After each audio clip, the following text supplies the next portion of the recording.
The book of Revelation, lesson number 1. How did Jesus say we'd know when the world is ending? Have you noticed the news this week? Those tornadoes? Have you noticed the tornadoes? Some must have hit some of your areas you live.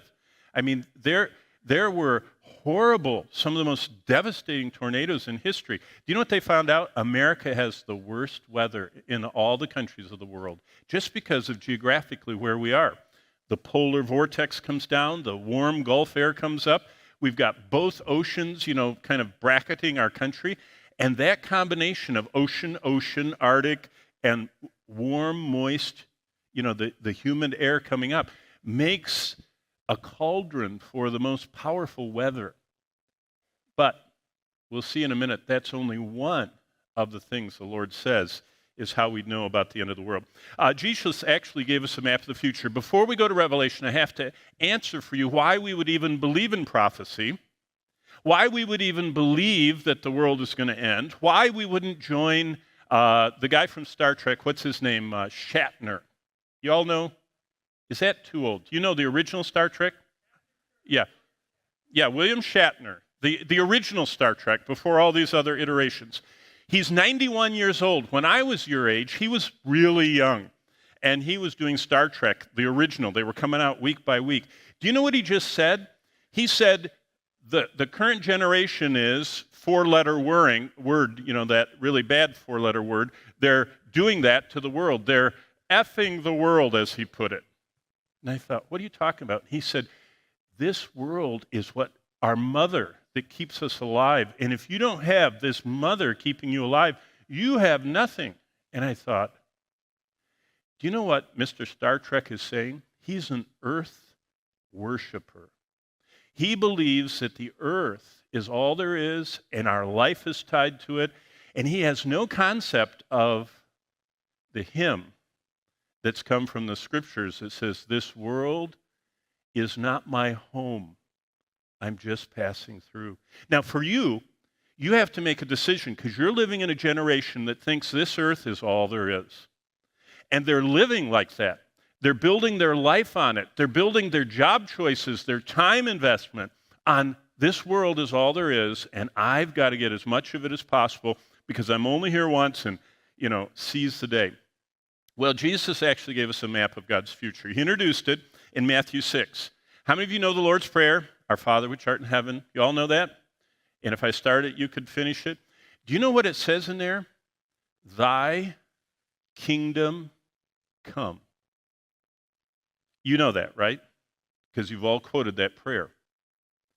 When Jesus said that, he was introducing what the whole Bible's written about. A kingdom is coming where Jesus Christ is going to actually be standing in a body on earth ruling this whole planet. Isn't that unbelievable? That happens after the second coming. So the disciples got very interested in that.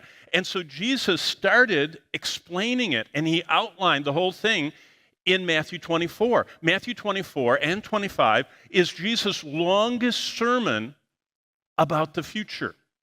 And he gives 2 big chapters on it.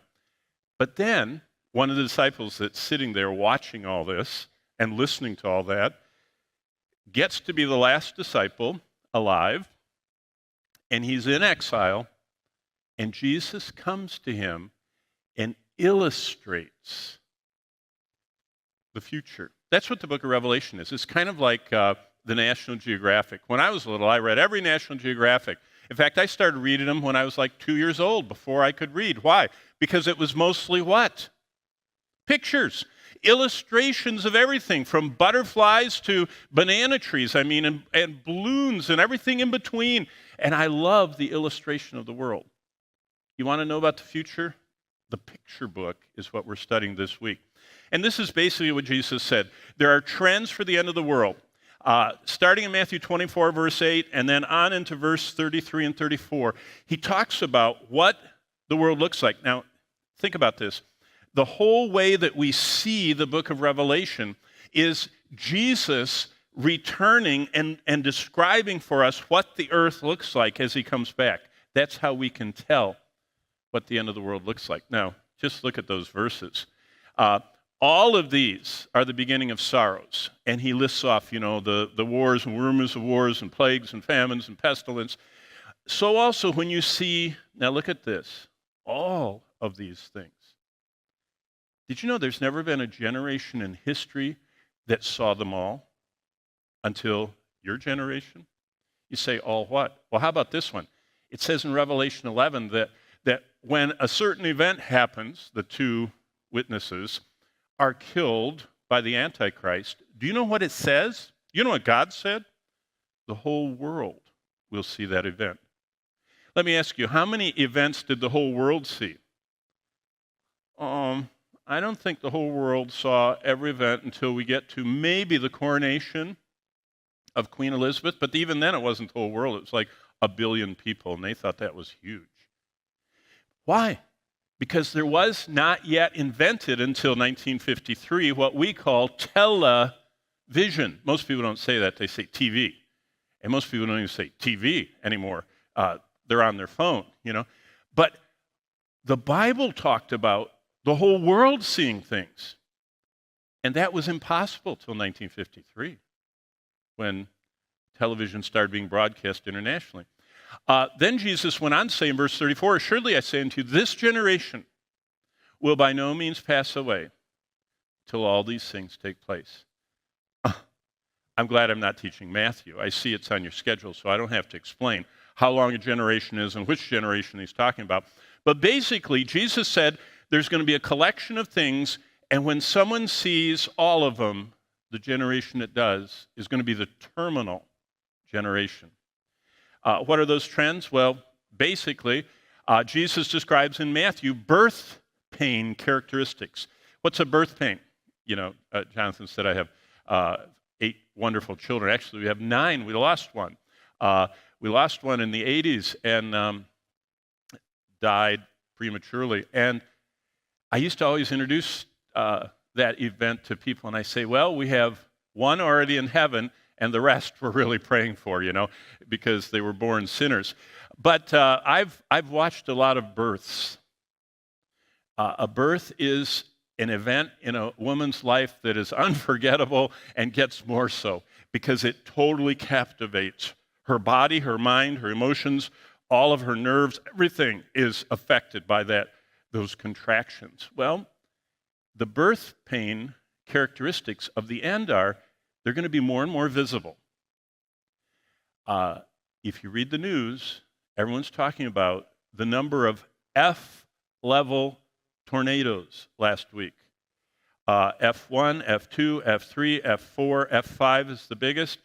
There were dozens of F1s, 2s, and 3s, and 4s. And they said it's unprecedented. 600 people in one tornado go to the hospital in Little Rock, Arkansas. Greater visibility. What I'm saying about that is everybody's aware of it. Greater frequency. Things are happening so fast, your generation doesn't notice it. Our generation does because it wasn't that fast in our time. There was an earthquake here. There was an earthquake in 64 that got the world's attention. There was another earthquake until like 79 that got the world's attention. Now we're having earthquakes. Did you see Antioch? Antioch in Turkey's gone. Unbelievable, that earthquake just 2 months ago. Greater intensity, greater impact. So Jesus said, you'll know it's the end when you see more frequently, more intensely, more powerfully impactful events. Now, look at this. This is why I went to Matthew. Matthew 24 is called the Olivet Discourse. It's also repeated in Mark 13 and Luke 21.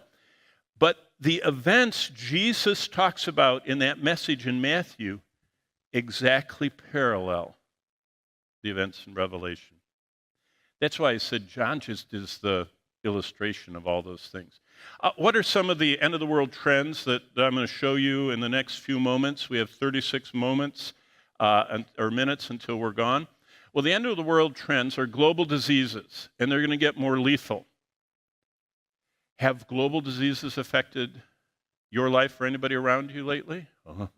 Since 2019, it affected everything, didn't it? A global disease, COVID-19, all of a sudden all of us have become epidemiologists. We all know all about the COVID variants. The thing God says is those diseases are going to get more lethal. How the doctors in the World Health Organizations and the CDCs of the world, how they look at things is the lethality, how deadly. Now, I just got back. I was teaching down in Florida. Not Revelation. I'm going back there right after you guys to do that. But I was teaching the 52 greatest chapters of the Bible down there at the Bible Institute in Florida. Guess what was in the news while I was there? Some fella squirts water. He goes to his bathroom. He puts water in this little thing. He squirts it up his nose, kind of does a saline nasal irrigation. And it killed him in Florida, in Fort Myers. That's just below Tampa, and the Word of Life campus is just above Tampa. So within an hour's drive of the Word of Life Florida campus, a man takes water out of the tap, squirts it up his nose, and it kills him. Did you know that happens all the time all over the world? That disease is very lethal. Only 3% of people that up their nose survive, okay? So be careful about Fort Myers water. Global warming will get hotter. Have you heard that? Water shortages are going to get worse. A lot of missions are out there helping parts of the world where they don't even have water. Global food scarcity is going to get more frequent. I mean, the whole Ukraine conflict made us realize how fragile the global food chain is. Global conflicts are going to get bigger and deadlier. Never in history has anybody threatened nuclear warfare as often as Vladimir Putin has said in the last year. I mean, he says it today, this morning. If you guys have time, I know you have a lot of classes and it's Monday and you're not used to everything going on like this, but if you notice this morning, Putin is arming all of their submarines with the new Poseidon missile, which is an undersea torpedo that goes to the coast of any nation and about 20 miles or 100 miles offshore explodes a thermonuclear explosion, which makes a 1,000-foot high wave. Have you watched any of those end-of-the-world horror movies, where, the big waves come and destroy? I've seen the Statue of Liberty destroyed and the Golden Gate Bridge so many times, all those movies. In fact, when I visited my son in San Francisco, I said, I can't believe that bridge is still there. They fix it so many times. It's been destroyed in all those movies. But his missiles are designed to swamp the first 100 miles of the coast of all the countries that have coastal cities. Well, most of our American population lives along the coast. You ever thought about that? Global conflicts are getting bigger and deadlier. Global hatred of Christ is going to get more personal. Global tracking is more complete. It's unbelievable what you guys live in. Okay, let me just talk through these signs. There are 10 of them, and I'm going to try and get done with them in 42 minutes. No, 32 minutes. That's how long we have left in this class. Okay, number one, and I'm going to talk very rapidly. It's all written down, so you can just listen rapidly. There's an explosion of global travel that you all don't really think about very much. Jesus' favorite prophetic prophet was Daniel. By the way, he's the only prophet that Jesus quotes when he preaches about the future. Jesus quotes Daniel. So he's his favorite prophetic prophet. Jesus' favorite prophet, of course, was Isaiah. But in Daniel, this is what it says. But you, Daniel, shut up the words. He was writing the Bible. Seal the book until the end, the time of the end. For many will run to and fro, and knowledge shall increase. Let's just talk about the simple meaning of running to and fro. People talk about that. They're running to and fro. 3,000 years ago, Jonah got on a boat very similar to the boat that 2,000 years ago Paul got on, and 500 years ago Christopher Columbus got on. In fact, things didn't really change until 200 years ago. Ben Franklin got on a very similar wooden boat with sails. We're talking about travel has been very similar. But 150 years ago here in New York, the steam engine was invented. And everything changed. Quickly, we went from steam engines to internal combustion, planes, rockets, and now 4 billion people every year fly. And it's going up all the time. How about explosion of knowledge? Knowledge shall increase. We all know Google. We've all heard of nanometer architecture. By the way, I'm so thankful. Did you know in Albany, the Nanotechnology Institute in Albany, we're talking about an hour from here, has the most advanced computer chip development, far surpassing anything even the Chinese have thought of yet, right? I mean, it's kind of fun to live in New York. But you know what it's doing? My phone. I love my phone as an illustration. And this isn't even the newest one. But this one, look at this. My phone has, as Apple describes it, the camera. Powered by a chip that does 11.8 billion transistor-driven computations. They call those teraflops, terabyte processes. Its neural engine is capable of 11 trillion operations per second. So when I was sitting in the back and I took a picture of you all for my wonderful wife. In fact, I'm gonna do 11 teraflops for you right now because I'm going to do a quick, no, let me do this. I'm gonna do a pano of all of you and show her what you look like. There, I just ran 11 trillion operations per second. For perspective, 15 years ago, teraflop computing was only done in a computer the size of this building, funded by a government either in Japan, the USA, or the EU. China hadn't even got into it, or they wanted to get into it. And that's now been reduced to my phone. And this isn't even the newest one. You ought to see the new one. I think it's 16 or 18 teraflops. You say, what's a teraflop? Well, it's adjusting all of the data it needs. It's even taken a picture before I started the picture, and after I started, it'll pick the best one, and it'll recolor it, and it'll take out the image stabilization. I mean, I was teaching Galatians and Romans in the city of Rome last November, and my son, who works for one of the social media companies, said, hey, I'm flying over for the weekend to see you. What can I do? And I said, oh, I'd love for you to film me teaching an overview of the course with a great backdrop. He said, okay. So he flew into Rome, visited us, went out for about an hour, walked around, found the most amazing site. It was on the hill where Nero's palace, the Domus Aurea, is, and all you see in front of you is the Colosseum. And he said, if we go at 4 p.m., it'll be the golden hour, and the sun will illumine the Colosseum. And he said, and I will film your clip. And I thought he would bring something like that beautiful tripod back there with that gigantic camera on it that they have back there. No. He said, Dad, let me have your phone. I said, I want a tripod. And he said, with the image stabilization, are you kidding? He said, this is better than that. He said, they're developing the cameras quicker in the phones than they are in those monster ones that cost so much. So he stood like that. And after I went too long, after about 9 minutes, he was going, it was hard to hold up the phone. I said, Johnny, it's going to ruin the picture. He said, not with the image stabilization, and not with all those neural processing in the core. Well, what has that done, this explosion of knowledge? We now know that airborne plastic pollution is spiraling around the globe. They found plastic, microplastic, on top of the Himalayas.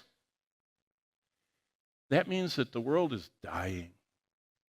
Did you know they're now, last year, a doctor, a hematologist, studying blood, took blood out of someone, and for the very first time in history, as he drew the blood specimen, and they did the process out of that person's veins, they found micro, nano-sized plastic particles in their bloodstream. It isn't just there's plastic floating in the ocean. It's not just floating in the air. It's inside of us. Did you know that's not healthy? To have blood-borne plastic? Wow. Okay, global explosion of travel, global explosion of knowledge. How about weather gone wild? Look what Jesus said in the same sermon, only Luke's version of it. On the earth, distress of nations, perplexity. The sea and the waves are going to be roaring.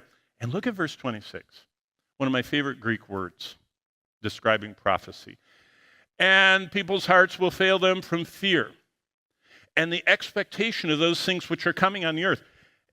That's saying people are going to be like this, and they're going to be looking at those clips, and they're going to be looking at the tornadoes, and they're going to be looking at the earthquakes, and they're going to be looking at those tsunamis that are coming, and they're going to be looking at the meteorite showers or whatever they're seeing on their feed. And this word right here, heart failing. Do you know what the Greek word? You ought to do whatever you do in Logos and right-click it. The word is apsuko. Suke, like psychology, psychologist, okay? It's your inside spirit. Apo, the Greek preposition, means out from.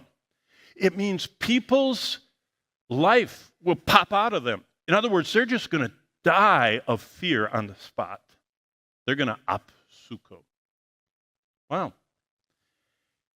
This is what the NOAA, National Oceanic and Atmospheric Association, or Administration, I guess it is. They are just charting from 1980 to 2020. The droughts, the freezes, the cyclones, the wildfires, the winter storms, severe storms, the flooding. It's amazing. What did Jesus say?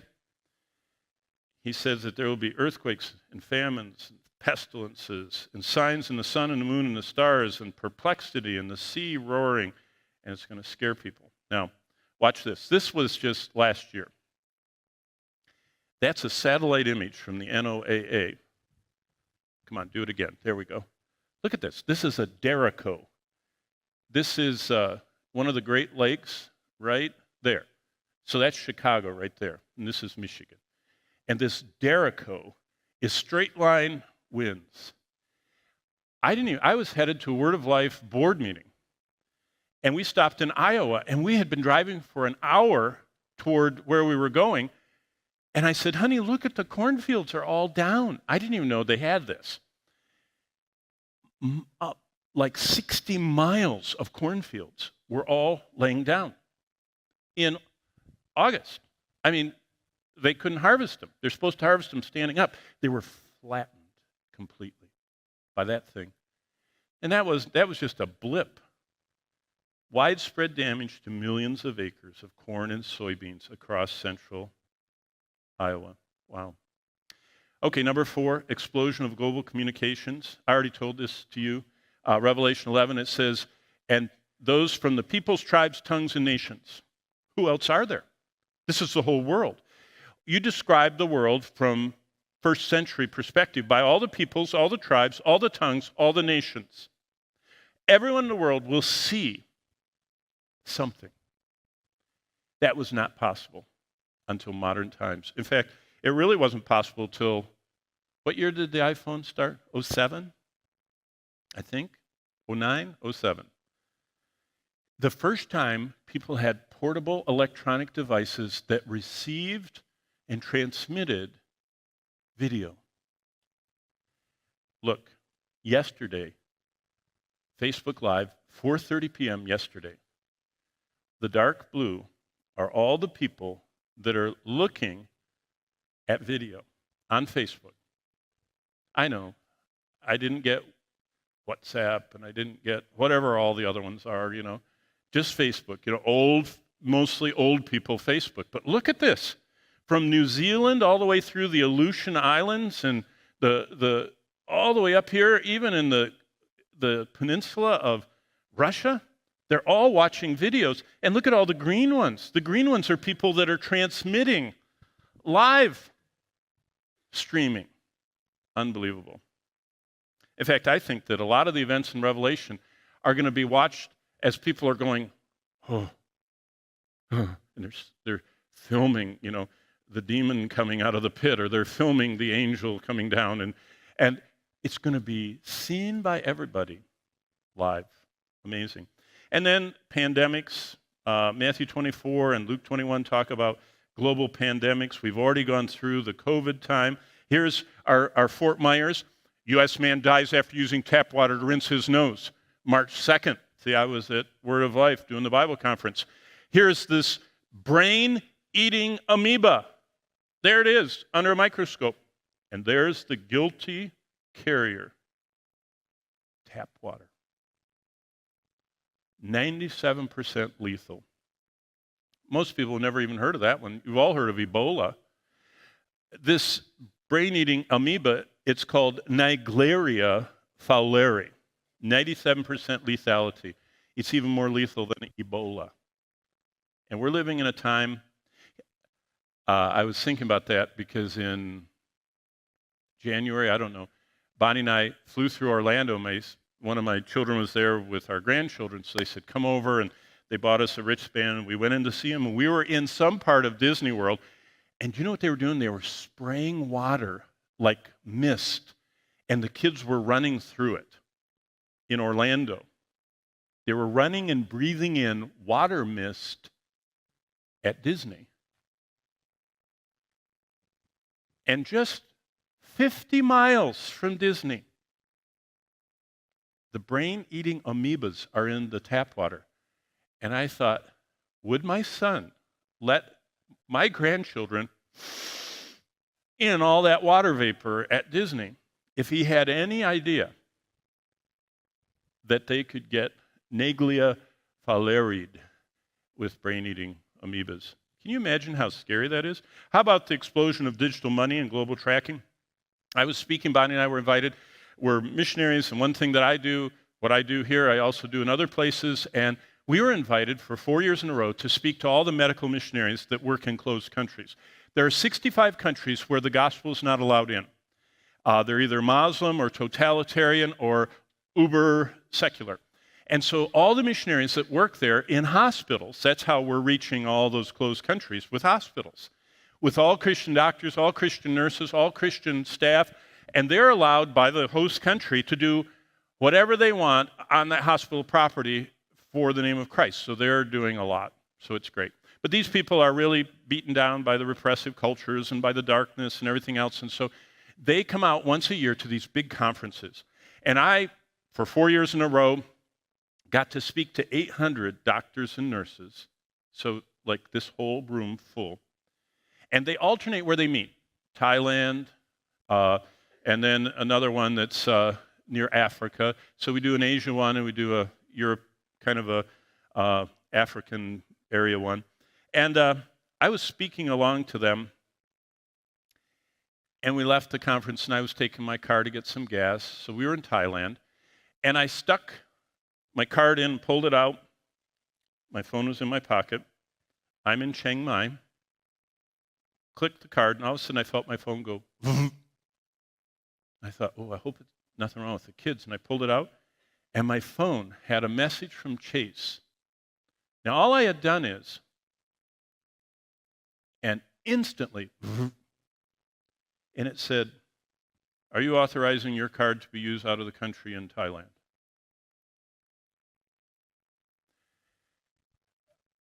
That's nothing, right? All of you know that happens all the time. This is new. That my credit card went through the system of that gas pump in Chiang Mai, Thailand, up to the ceiling, to the satellite dish, up to a geosynchronous satellite, back down to a receiving satellite somewhere in Omaha, Nebraska, where all American credit card transactions are, kind of finalized. And then it went to Chase, and then it went back there, and then it went up through and back to the gas station, and then it went to Verizon. It was not more than 3 seconds before someone knew right where I was standing with my credit card and knew right where my telephone was and alerted me. Can you imagine what it's going to be like when the Antichrist controls all that? And you can't buy or sell? No one may buy or sell except the one who has the mark of the name of the beast or the number of his name. When we get to chapter 13, we're going to talk about that. It's unfortunate that a whole group of Christendom thought somehow that had something to do with a vaccination. But we will wait till chapter 13. But you know what is fascinating? A small company made a program that takes the free online available to anyone cell tower signals and triangulates them for you so you can tell.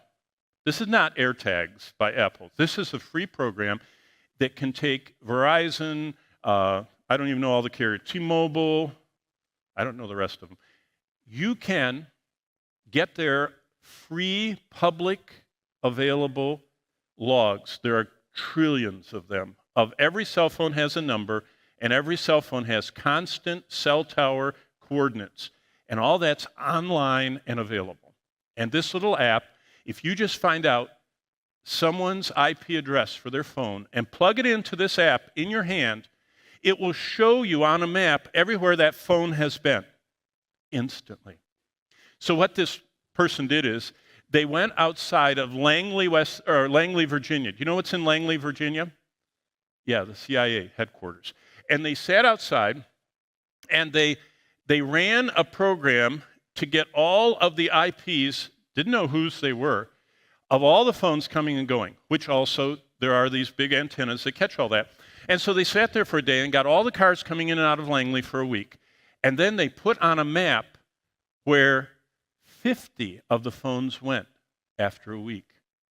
And one went to Istanbul, and one went to Basel, and one went to Zurich, and one went to Tokyo, and one went to Shanghai. And you know what they had just done? They had triangulated all the CIA operatives wherever they were in the world with a free program, a low-cost free program. All that to say, the time of engineering our lives is really blooming. China just launched a new app where citizens can report others for expressing mistaken opinions. Did you know you could be thrown off of social media if you said something wrong about COVID? Can you imagine if you'll be thrown off the airplanes, the trains, and the subways, and the buses if you have a mistaken opinion about religion? Did you know we're mistaken in the world's eyes? What you're learning here is a mistake to the eyes of a secular, humanistic, evolutionary-minded person. That you believe in creation, you believe in redemption, you believe in the exclusivity of the gospel, you believe in the resurrection of Christ. The laws of thermodynamics say that's impossible. So you're unscientific in your beliefs. In China, on your phone, you can just surreptitiously film someone saying something mistaken, and in the app, it'll go right to China, and they'll view it, and once they affirm that it's mistaken, the next time you go to a bus station, the door will not open because they've excluded you from travel. You can't go through a subway turnstile, you can't get on an airplane, you can't get on a train in China if you have a mistaken opinion. Bonnie and I taught there regularly for years. I mean, I started working in China in 1983, before your parents were probably born. And the last time I was there was in 2019. And we walked in. We were going to meet with church planners in Beijing, as we've done for so long, and teach and train and do everything else. And we got in the country and we were walking like this, and Bonnie wasn't quite with me. She had gone to the ladies' room, and I was still walking, and all of a sudden, 8 men in dark blue outfits came and they circled me. And I smiled, and they said, "Come over here." And we walked right back to the counter, and they said, "You have to buy a one-way ticket out of here. We know what you do, and you can't do it in our country." And they stood with me, and I said, "Well, it's not just me, there's her too." Oh, they got Bonnie, brought her right over, and they said, "Both of you have to leave right now." That's the world we live in. And that's the world that's going to be much worse. Number 7, the global explosion of weaponry, global wars, human death and destruction. Jesus said this. Remember, Jesus does not exaggerate. "There will be great tribulation, such as not been since the beginning of the world to this time, nor ever shall be. And unless those days were shortened, unless he shortened them, nobody would survive." Now that was a hoot. That was funny. Did you know when Jesus said those words and Matthew recorded them, that the only way you could kill people is to see them and shoot an arrow at them, or see them and throw a spear at them, or, do a slingshot and hope it hits them, or, a few other things. I guess the most common way was with a handheld sword to go like this. And whenever you were either throwing or shooting or swording, the other people, if they had any brains, would run in all different directions. So they never got everybody, right? No matter how many legionnaires there were, people were always running away and swimming away. Wow. We live in a time now where we have weapon systems. I mean, we had the biggest U.S. Navy war games in 40 years 2 years ago to prepare for. Now, this is, I don't know, I think this is the British Mail or the Guardian or one of those British papers. I like their artwork. Prepare for, look at what the headline said, World War III. And it said that they were all connected via satellite, so they all were simultaneously seeing the battlefield together. Now, the Ukrainian war showcased something. Remember these thermobaric vacuum bombs the Russians have been using? There's the Tor system shooting it. It goes up, it sprays a little bit of gas, gasoline in the air, ignites it, and that causes a vacuum bomb that sucks the oxygen out of everything, whether it's a bunker or you're down in a drain pipe, and explodes your lungs. So unless you're in a sealed bomb shelter with sealed doors, it kills everything. And then it rains down fire on top of that. I mean, this TOS 1 Buratino has been used with horrific results in the Ukraine, burning and exploding and killing civilian populations. But look at this. The Chinese don't want to be left behind. China's building a second nuclear missile silo field. Look at, these are all of their ICBMs they're building in China. That's a satellite photo. And I mean, what used to be just kind of like a joke that, there was a Hiroshima and Nagasaki atomic bomb, is now in the news as a possibility on a daily basis. By the way, where's American Biblical End Times? After reading the whole Bible 100 times, I'm old enough. I still haven't convincingly seen the U.S. described or portrayed in any prophetic event in the future. Wow. We'll talk about that when we get to that chapter. By the way, AI, everybody's talking about Chat GPT and all that stuff. Israel operated against Hamas, the world's first AI war.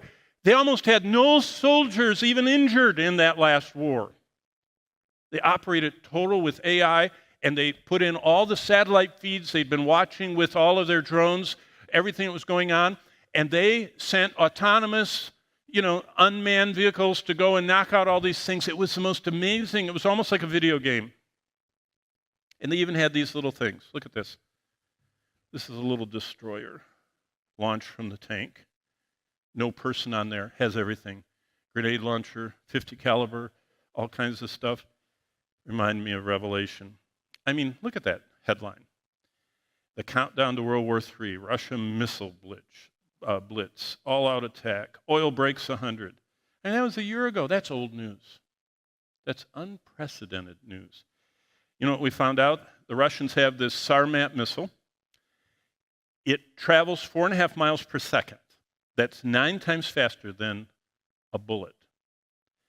One Sarmat missile launched from their field could destroy the entire country of France. Its 16 independent, multiple re-entry warheads destroys 250,000 square miles of land.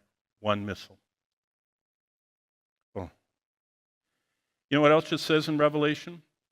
During the tribulation, the rest of mankind who were not killed by the plagues wouldn't repent of worshiping demons and idols, and they did not repent of their murders. Do I need to talk about America's headlines? The American Horror Story. 54 mass shootings erupted over the past month.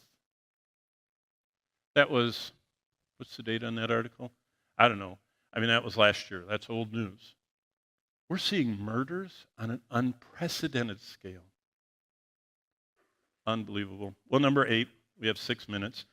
The explosion of global peace and prosperity materialism. Do you know what's going to bring in the Antichrist? Everybody wants peace and safety. They're going to be so overwhelmed by the plagues and by the dictators and by the weapons of mass destruction and by the decline of the environment. Probably that's going to be the biggest one. We do see in Revelation that unsaved people are called earth dwellers. And that's an interesting construction in Greek. It means earth is their home. Earth. This is everything. Kind of William Shatner saying Mother Earth. that gave us life and gives us reason. Well, look where our world is getting. This is the capitalization of Apple, $2.1 trillion. Just Apple is worth more than the entire Italian economy, the entire Brazilian economy, the entire Canadian economy, the entire Russian economy, the entire Korean, Australian, Spanish, Mexican, and Indian. That's one company. We're living in an unprecedented time of global wealth being concentrated. The $200 trillion of personal wealth is in the hands of only 20% of the people. And those are mostly Western. And those are mostly the richest 1%, by the way, have 48% of all the wealth in the world. And boy, does that make the minor prophets very interesting, what our responsibility is. And then there's a global explosion of hatred for Israel. Jesus said that's what it's going to be like. Zechariah puts it this way, all the nations are going to gather against Israel. Here's a headline, Iran says they're going to strike, this is not even a year ago, they're going to strike the heart of Israel if the Jewish state makes even the slightest move against them. Here's how it's shaping up. This is the new Cold War. We have Russia, Iran, Iraq, Syria, and Lebanon, and Yemen against the UAE. So, basically it's Shiite against Sunni. And Israel is allied right now with Jordan, but Saudi Arabia last week switched over starting peace talks with Iran. We'll talk more about that in another chapter. Here's the last one before we go. Matthew 24:14, Jesus said, the gospel of the kingdom will be preached in all the world as a witness to all the nations, and then the end will come. Look at this. This is the IMB, International Mission Board. They've identified the little red dots are all the unreached people groups. By the way, when I go to these medical mission things, those people are reaching them. You know how they do it? Franklin Graham gives $5 million. They put a hospital in this most desolate, unreached area. They staff it with Christians. They go out and they start bringing in 100, 200-mile radius, all the sick people. I could tell you story after story about how Muslims see the compassion of Christians and they say, why are you like this? And long term, they're leading people to Christ because those people have never seen the love of Christ. It's unbelievable what we're living through. So Jesus actually gave us a map of how it all would end. We're going to study the book of Revelation because Jesus introduced the idea of his return in the Lord's Prayer. He outlines it in Matthew 24, and we're going to study all week long, Lord willing, all that he mapped out is coming. And Jesus said we would know that the world is ending when we see the events that we just talked about